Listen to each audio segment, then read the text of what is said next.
Traitor! That's what they shouted as she ran, her bare feet stinging the dry earth, her blood trailing in the dust. Her hands were tied and her hair was covered by a sweat-stained scarf. The sun beat down on the valley, but the cold came from within, the kind of cold felt only by those who have been abandoned by their own country.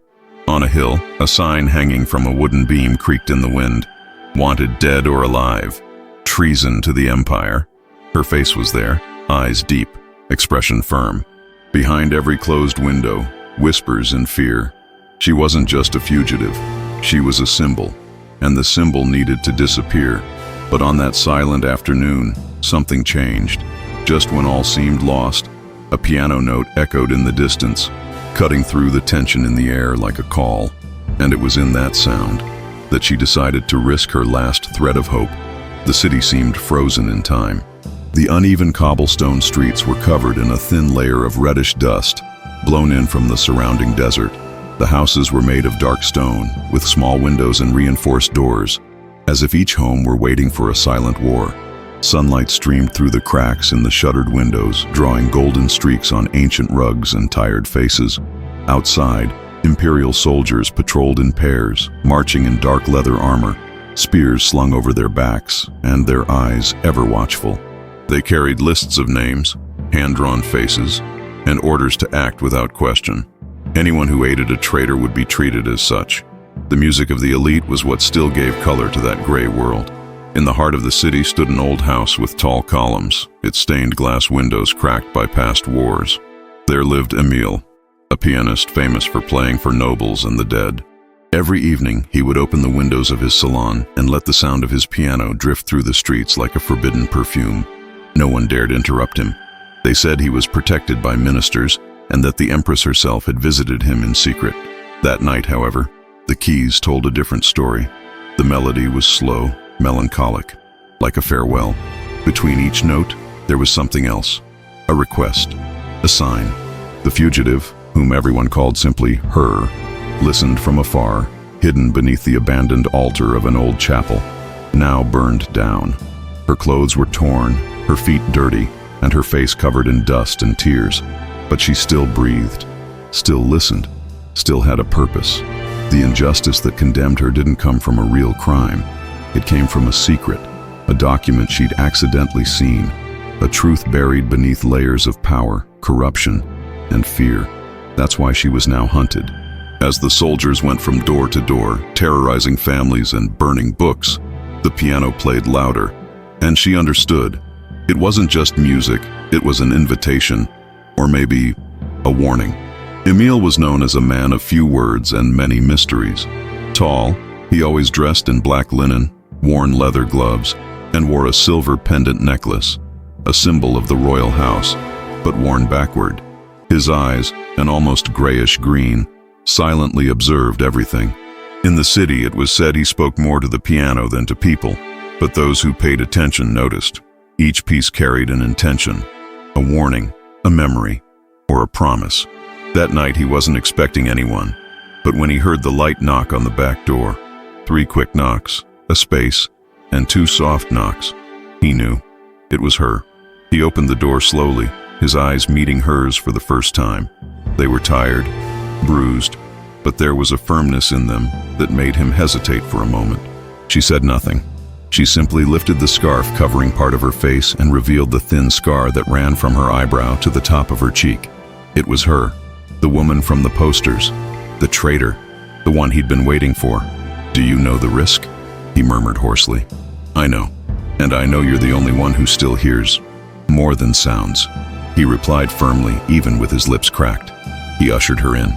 The room was dark except for a few candles scattered among the old sheet music and stacked books. In the center, the grand piano, black as night, sat silently. As she sat, panting, Emile watched her movements, her trembling hands, her eyes scanning the room for an escape, her tense shoulders. She looked ready to run at any moment, but she also looked like someone who no longer had anywhere to go. He prepared an herbal tea and offered it to her. She hesitated for a second, then accepted. The silence between them was heavy, but not uncomfortable. It was as if they both knew they were about to cross a line from which they could not return. "What did you see?" he asked as he sat down nearby, playing a single note on the piano. Something no one should hide. Something that could bring down the empire. In the days that followed, Emile's home became both refuge and prison. She spent her mornings hidden behind heavy curtains, behind bookshelves filled with ancient sheet music. In the afternoons, he silently helped with small tasks, organizing books, dusting instruments, jotting down forgotten melodies. At night, when the city slept and the empire fell silent, they exchanged few words, but each sentence spoke louder than 1,000 songs. The sound of the piano filled the air like a protective blanket, but it wasn't enough. Soldiers began questioning neighbors, searching for any sign. Someone swore they'd seen her crossing the square with her hood down. Another claimed she'd been killed days earlier, but no one knew for sure, and that made them even more nervous.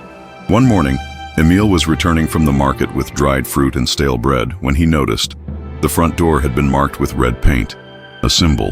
They were being watched. "They know," he said, throwing the bag on the table. "Then it's time for me to go. I've stayed too long." "And go where?" "All roads are closed. I can't involve you in this anymore. I'm already involved." She fell silent, and for the first time, the tears fell without her fighting them. He reached out and, without a word, wiped them away with his fingers. There was a tenderness there she hadn't seen since before the war. That night, a soldier forced his way into the neighboring house. Screams, broken glass, hurried footsteps. The whole town woke. Emile locked all the windows, blew out the candles, and hid her inside the piano, a narrow but adequate space. Her heartbeat was so loud it seemed to echo through the strings. "If they knock here, knock," she whispered before hiding. "And what should I play?" "The truth. It always goes out of tune for those who live a lie." The knocks came at dawn. 3 soldiers, armed, dry-eyed. "We received a complaint. We need to go in," said the older man. "Are you insinuating that the court pianist harbors traitors?" Emile replied sarcastically.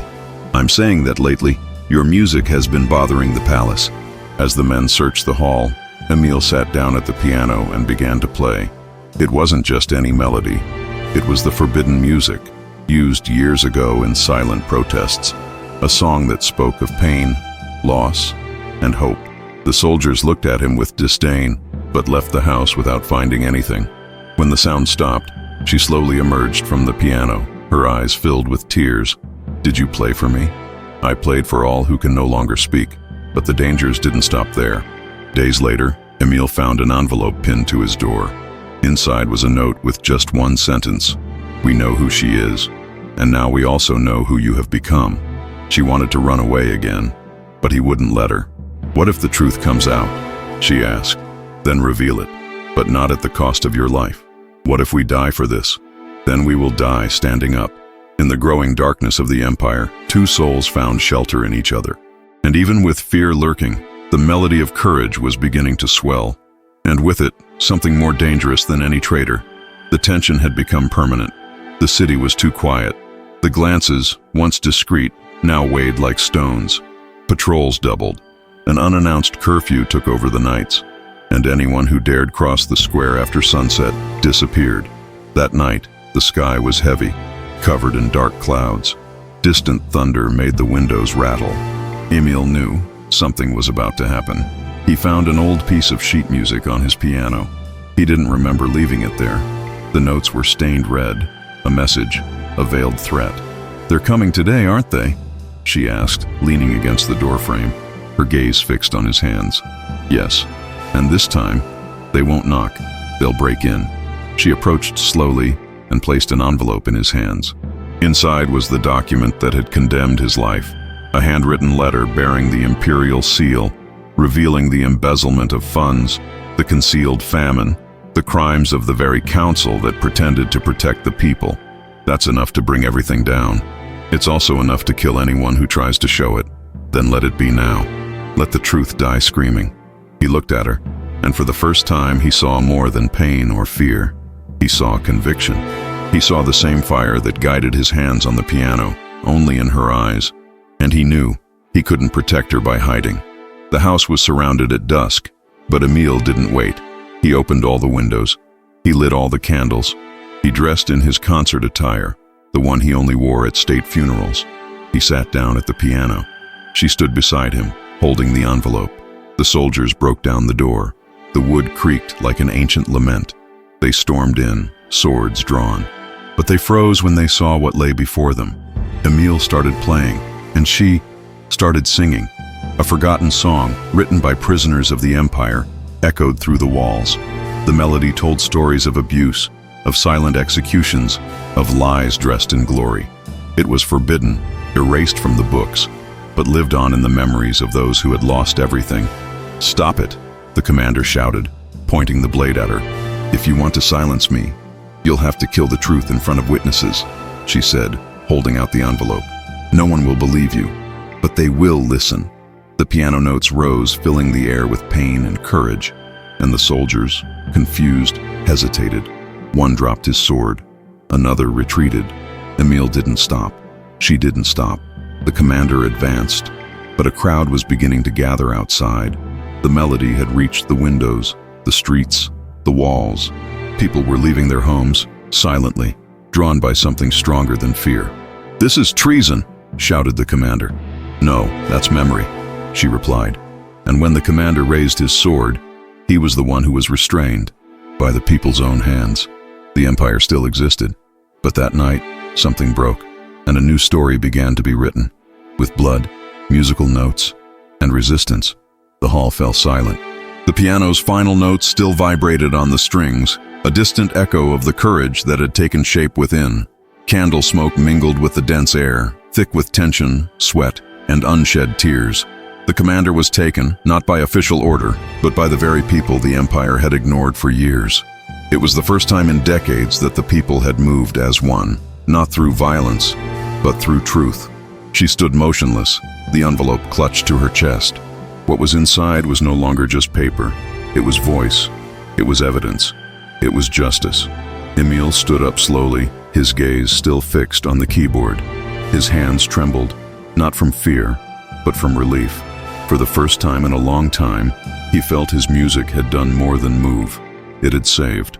The next morning, the hall was open. The wide-open windows let in the sunlight without a trace. Ordinary people silently crossed the threshold, placing flowers, notes, and sheet music around the piano. No one said anything, but everyone knew. Something had changed in that place. She was no longer there. She disappeared before dawn, leaving only a note, tucked between the keys. The truth does not belong to those who protect it, but to those who have the courage to show it. Thank you for listening to me when the whole world was screaming at me to shut up. I'm not a martyr, nor a heroine. I'm just a voice, and it will continue to echo where there is too much silence. Emile read those words and smiled. Not a smile of a happy ending, but of a beginning, of rebirth. They say she crossed the border through one of the cathedral's ancient tunnels. They say she now uses a different name, that she continues writing, singing, scattering secret documents like seeds in fertile soil. They even say that the empire fears your absence more than your presence. But none of this has been confirmed. The only certainty was that melody, the one that, even with the piano silent, everyone could still hear inside themselves. If you also believe that the truth cannot be silenced, comment, "I listen down here," and share this story with someone who should never stop talking, because sometimes a single off-key note is all it takes to bring down an empire.